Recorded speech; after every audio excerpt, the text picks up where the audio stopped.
Une fois de plus, bienvenue mesdames et messieurs dans ce journal. L'adoption par le gouvernement congolais du projet de loi Mouyaya sur l'exercice de la liberté de la presse en RDC.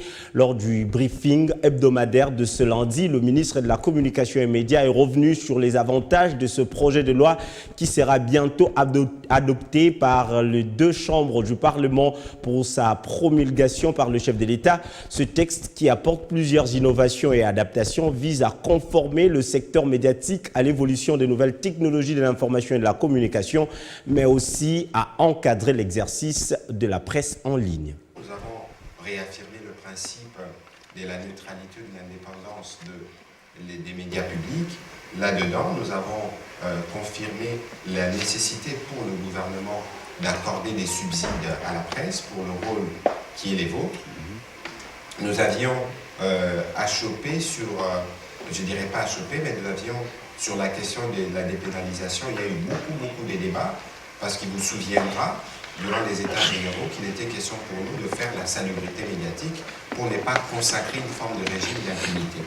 Mais nous avions ici eu un débat assez houleux avec le collègue de la commission PAJ, parce que dépénaliser nécessite de retoucher le code pénal congolais et consacré comme une forme de régime d'exception, mais les débats vont continuer de ce point de vue. De toute façon, nous nous sommes engagés à finaliser tous les processus de réforme qui a commencé. J'ai eu l'occasion une nouvelle fois de rappeler les besoins pour nous, gouvernement, d'accompagner le processus en cours à l'Assemblée nationale autour de l'honorable Nyarundabo pour arriver à faire aboutir la loi d'accès à l'information.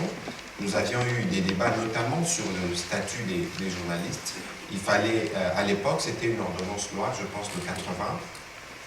Maintenant, les juristes nous disent qu'il faut faire un décret. Nous allons nous y atteler pour travailler notamment avec le service du Premier ministre pour être en mesure que pour ce qui concerne l'exercice de la liberté d'expression, nous avons mis en place le canevas nécessaire. On va travailler aussi, j'espère que d'ici la fin de l'année, nous pourrons le congrès de l'Union nationale de la presse du Congo, parce que c'est elle, la structure principale, qui nous permettra notamment de régler ces questions des tribunaux de pair, de voir comment on fera de notre mieux pour éviter que les journalistes ne soient exposés devant la justice classique. Et donc, lorsque nous allons sévir, il ne faut pas que les gens considèrent que nous sommes en train de brimer l'exercice de la liberté de la presse. Au contraire, nous sommes en train de l'encadrer pour être sûr que nous, lorsque nous déciderons de donner des subventions aux médias, qu'on soit en mesure de les lister. On sait qu'il y a 100, on va donner à 100. Mais lorsqu'il y a 260, le partage devient compliqué parce que, après, vous voyez, et tout ce qu'il y a. Mais ceci, pour nous, n'est que le point de départ.